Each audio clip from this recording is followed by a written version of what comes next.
What's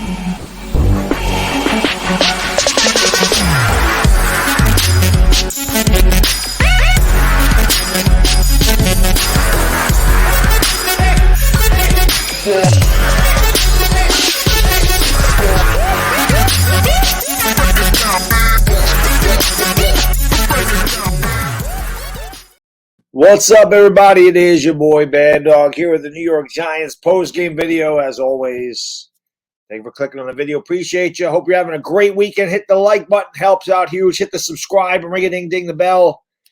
Sorry I wasn't available to do the game with Chris last night. My wife and I had made plans like way back in May to go to this thing last night. So, unfortunately, wasn't able to do the game with him. I thought the game was Friday. It ended up being Saturday.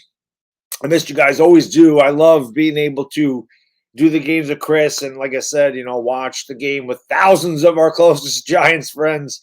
The Giants last night, they lose 32-24. And again, we talk about it. Preseason really doesn't matter much as far as the final scores go. You just want your guys to get out of there healthy. You want to get a good look at the guys. You want to get them those football reps. You want to get them in football shape, want them to get hit. Giants did lose some of their guys. I don't know if anything serious happened last night, but they did lose a couple of guys to injury during the game. I think that it's going to be very interesting to see exactly how the Giants narrow down to their final 53. I'll be live tonight. You want to come by, hang out. We can talk about that. I'm excited, man. Season is just 2 weeks away. 2 weeks from today, we'll be kicking it off against Dallas September 10th in the Meadowlands at 8 o'clock. I can't wait for it. I know my guy Isaiah Simmons, man. He can't that speed rush off the edge. If that doesn't get Giants fans excited, see, he almost had Aaron Rodgers for the sack. Rodgers is Aaron Rodgers, got away from it. Aaron Rodgers did have a nice touchdown drive for the Jets. Beautiful pass to Garrett Wilson. Good coverage, too. That was pretty impressive, seeing as, Aaron Rodgers went against the second, third string guys for the Giants, and there's pretty good coverage on that play, but it's Aaron Rodgers. Jets and Giants will do it for real on October 29th. I looked at getting tickets to those games. They're ridiculously expensive, which is kind of what I figured, especially since Aaron Rodgers is now a Jet. The Jets have a lot of hype going into the year, which, listen, I don't blame them, but we'll see what the Jets do. The Jets have a lot of this. A lot of times they also had a Dalvin Cook. They had a great offseason. The Giants had a great offseason. New York football looks like it's finally turned the corner. I thought David Sills was amazing last night. I think David Sills might have got himself onto the team. I thought he was the biggest standout to me was David Sills. I also really like Tommy DeVito. I really like Tommy DeVito. Now, I'm not saying Tommy DeVito is going to be a starter at any point in his career. I do believe I don't know if he'll make the squad this year. I don't know if the Giants are going to carry 2 or 3 quarterbacks. Are they paying Tyrod Taylor $6 million? Tyrod's going to be the backup without question. So I think going forward, Tommy D has a chance. Well, I think he will be the backup. You're not going to have to pay him $6 million like they did Tyrod Taylor. Carl Banks, made a point. Obviously, I recorded the game and watched it when I got home last night. But Carl Banks made a point, talking about how the Giants' backup quarterback situation, third-string quarterback situation, is a lot better than it was last year. They met, in previous years, I should say, the backups have been pretty bad. And they mentioned, a couple of years ago when it was Mike Glennon and Jake Fromm. Giants fans want to forget those days. That was rough, as they said. That was rough. It was tough to watch that. But I like DeVito. He's got a lot of spunk. He's obviously can move around in the pocket. The guy's got no protection whatsoever.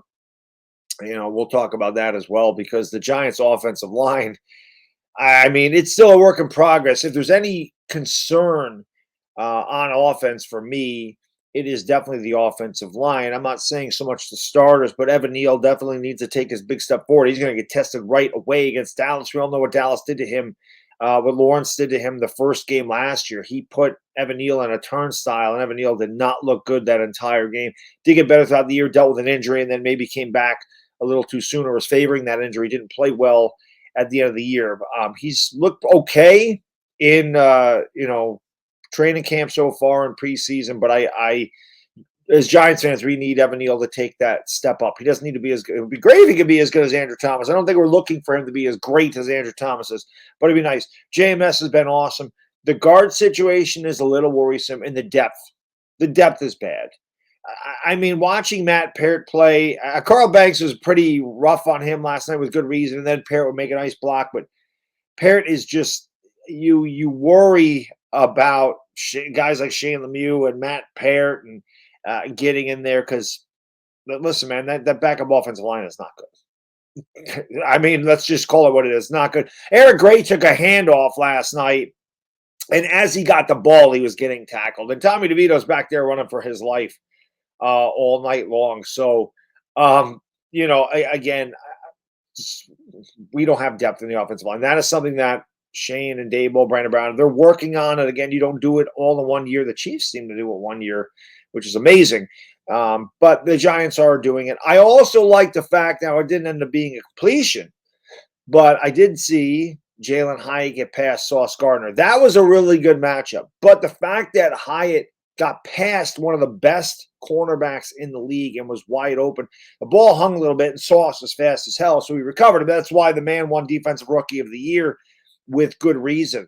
So I thought that was a pretty cool matchup. You guys know, I am super pumped about Jalen Hyatt.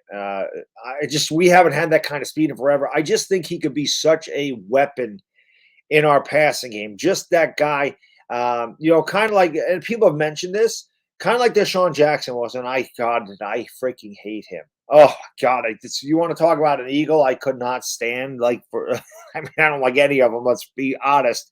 That guy I hated. I freaking hated Deshaun Jackson, but he could be that type of receiver that is just an extremely dangerous guy that can get behind the defense at any point, and it's always somebody you got to pay attention to, which again can open it up underneath for guys like Darren Waller, Paris Campbell, Sterling Shepard. It's going to be interesting to see who the Giants do keep. As that kind of that 6th, 7th receiver. It's going to be a really good battle. I'll be very interested to see. I don't know. Like I said, I'll be live tonight. Tuesday, I may be live as well, like when I get home from work, just to kind of see, because I think they have to make the cut at 4. I should be home a little bit before that, so maybe we'll do that. I'm excited to do Giants football this year. It's hard to believe the season's already here, but at the same time, it's not, because the summer always flies by. But definitely looking forward to it. I am really excited about what this defense could be with Wink Martindale and adding guys like Isaiah Simmons, having a healthy Azeez Ojulari, a Kayvon Thibodeau. Just thinking of the freak athletic talent of Ojulari, Simmons, and Thibodeau is amazing. And then to think you got Dexter Lawrence and Leo, and then backed up by Ashawn and Nacho. I mean, the Giants defense could be a lot of fun. Pinnock's looked really good. Obviously, the rookies, Banks and Hawkins, have played really well to the point that they may be the starters on the outside, and Adoree may move to the slot. And Chris and I talked about it on Talking Giants. Adoree Jackson doesn't have a problem with playing the slot. Adoree Jackson says, I'm going to do whatever I have to do. The players want to play for this guy. And that's why, somebody, I think it was, I want to say it was Punkum. I don't remember. Somebody, either it was on Instagram or on the YouTube video, gave me like somebody from an Arizona Cardinal fan base on a blog or whatever the hell they're called. I don't know. Whatever the hell they're called. I don't know what the hell are those things. Anyway, I digress. Wrote a whole dissertation pretty much about how Isaiah Simmons was misused. Sorry, it's early in the morning. Isaiah Simmons was misused in Arizona. He was not happy. He was scapegoated like he didn't play in the preseason. He had to cover George Kittle rookie year. He got beat a lot. Who doesn't get beat by George Kittle? They benched him for like 7 games. Then he didn't play the entire preseason next year, and he had to cover Travis Kelce to start. And of course, that didn't go well either. And then they scapegoated him again. He was miscoached in Arizona. I'm telling you, man, I think Isaiah Simmons could be an enormous piece on this defense. I really do. And I mean, I'm an Isaiah Simmons guy, so you could be saying, that's just you being biased. But I'm telling you, man, this guy's got a world of talent. And if anybody can find talent or use this guy in a way to make him extremely effective, it's Wink Martindale. So I'm excited to see Simmons, Thibodeau, Sexy Dexy, Leo the Lion, and Azeez. I mean, just thinking about what that could be, the fact that the rookie corners have stepped up, you get rookie cornerbacks to step up, all of a sudden it makes your secondary a lot deeper. Pinnock's played great. X-Man is the X-Man back there. So, again, Hawkins and Banks going to have problems. It's not like they're going to be lockdown corners. They're going to get beat. I mean, these guys are going to be tested, and they're rookies. But as a rookie, you just got to say, hey, man, I got to, I got to have a short memory, and I got to get back, and I got to do what I got to do. Go out there and, make the play the next time. So I just love what the Giants have done this offseason. I love the front office. I love the coaching staff. It's been a long time since I could go into a Giants season. I just love what they're doing. I love the direction they're taking. I'm confident in, their vision. I'm confident in the coaching staff. I just feel like they're going to have a really good year. And again, I'm not sitting here saying they're a Super Bowl team because I don't believe they are. I mean, stranger things have happened, but the Giants still have work to do. This is not a finished product by any means. That first game against Dallas is going to be a major test, and we're going to see exactly what the Giants are the first 6 games of the year. But I'm excited. I hope you guys and girls are too. Again, not really.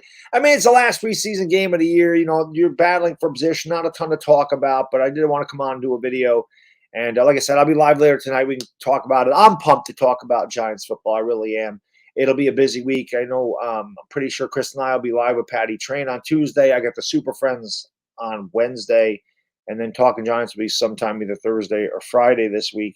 But, yeah, it'll be a good time for sure, man. Giants football, baby. The preseason's over. We're getting ready to rock and roll in 2 weeks. Thank you for watching. Hopefully I'll see you tonight. It's a bad dig. Enjoy the rest of your Sunday. I'm out. Peace.